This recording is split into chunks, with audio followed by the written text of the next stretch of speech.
Oh là, c'est l'OL au tapis, Neymar dans la tourmente, le mercato des Français à Chelsea et la reprise du championnat espagnol. C'est parti pour ce journal Made in Foot du 10 juin. Et on entame ce journal en France. Déconfit, c'est l'adjectif choisi par l'équipe ce matin pour décrire l'état d'esprit du président lyonnais Jean-Michel Aulas. En effet, militant depuis le début de la crise sanitaire pour une reprise du championnat, Aulas et l'Olympique lyonnais se sont vus définitivement perdre leur combat face aux instances. Le Conseil d'État qui s'est tenu hier a décidé de maintenir l'arrêt de la Ligue 1. L'OL s'est en plus de ça vu infliger une amende de 3 000 € afin d'indemniser la LFP de ses frais d'avocat. Une décision qui vient ternir toutes les lueurs d'espoir du club rhodanien. La situation semble cependant s'éclaircir du côté d'Amiens et Toulouse. Le Conseil a en effet annoncé la suspension provisoire de la décision de relégation des deux clubs à 10 journées de la fin. En revanche, les deux derniers de Ligue 1 ne doivent pas crier victoire trop vite. La balle est en effet dans le camp de la LFP et de la FFF, dont la convention en commun empêche le championnat de se jouer à 22 équipes. Plus d'informations dans les jours à venir.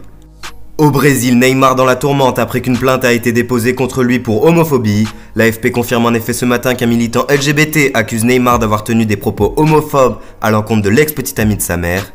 Cette plainte sera étudiée par le procureur du parquet de Sao Paulo qui décidera oui ou non de lancer des poursuites judiciaires contre le joueur, un an après des accusations impliquant l'attaquant parisien dans une affaire de viol. En première ligue, ce sont nos Frenchies qui font parler ce matin, et plus particulièrement ceux de Chelsea. N'Golo Kanté, en une du Star Sport et de retour à l'entraînement avec son club, apparaît heureux et impatient de retrouver la compétition.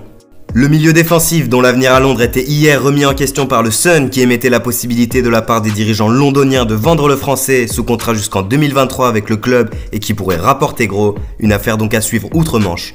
Olivier Giroud lui aussi fait couler de l'encre ce matin. Malgré une récente prolongation de contrat avec les Blues, l'ex-Montpellierin est amené à réfléchir sur son avenir. Avec les très probables arrivées de Werner et Havertz au club en plus de celle de Ziyech, la concurrence sera rude pour l'international tricolore. Sa situation susciterait l'intérêt de plusieurs clubs européens et le Daily Express souligne les intérêts persistants de Tottenham, la Lazio ou encore l'Inter.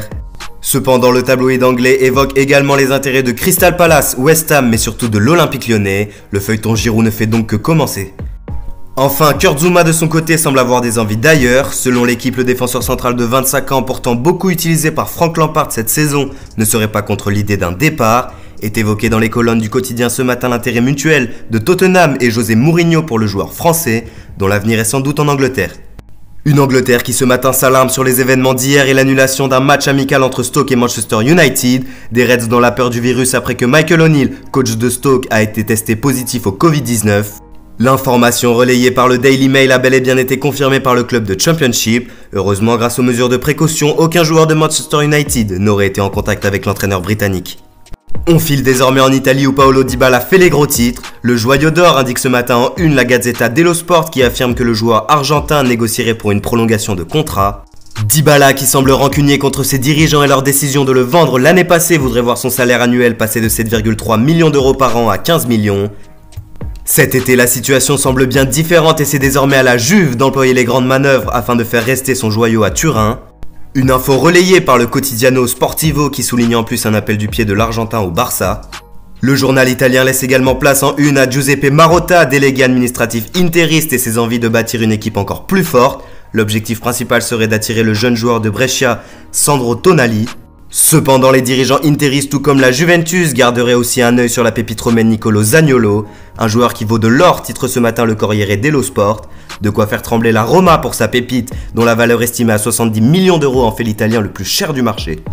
Dans le sens des départs côté Inter, Lautaro Martinez continue de faire parler de lui, en Espagne cette fois-ci. L'Argentin est en effet à la une de Sport ce matin. Le quotidien catalan stipule que l'Inter aurait donné au Barça jusqu'au 7 juillet pour conclure l'affaire, auquel cas Lautaro resterait à Milan.